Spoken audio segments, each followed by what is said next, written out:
So Eli Wallach and Maureen Stapleton, and a wonderful production of The Rose Tattoo. And it just blew me away. So I'd never seen acting like that was so alive, so authentic.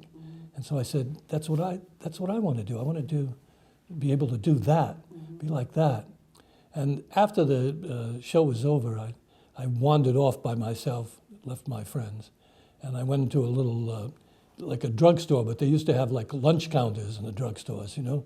So I went in to get a cup of coffee and give myself a chance to just take in, you know, and mull about what I'd just seen.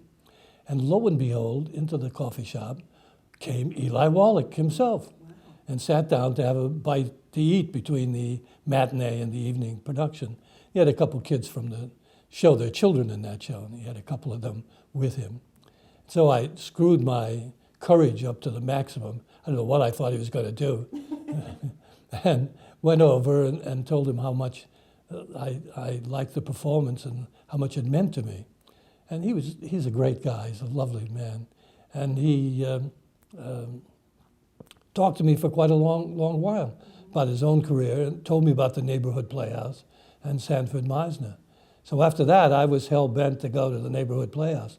And then it just turned out that my college acting teacher knew Sanford Meisner, had been in a play with him in New York. They were both extras in a Eugene O'Neill play.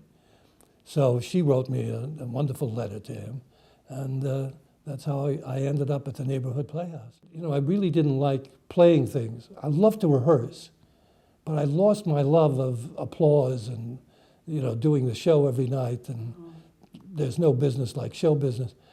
I really didn't enjoy it. And so I found when you directed, you did it, and then you left. Yes. It was all rehearsal. When the rehearsals were over, you were gone. Yeah. So I loved that.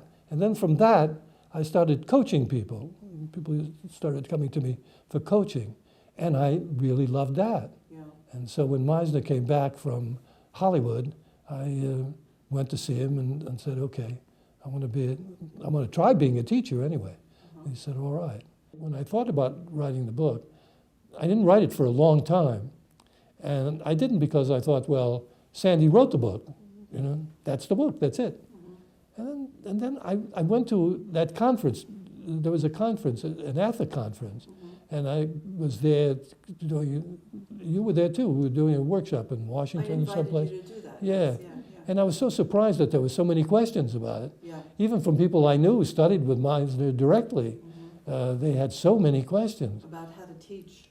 Yeah, yeah. And so I went home, I sat down, and I really read his book. And it struck me that the book was very unclear because it was all about emotion, really about emotion. And that's the antithesis of what Meisner was all about. I mean, he valued emotion. You know, he wanted live actors. He didn't want a bunch of deadheads. Right. But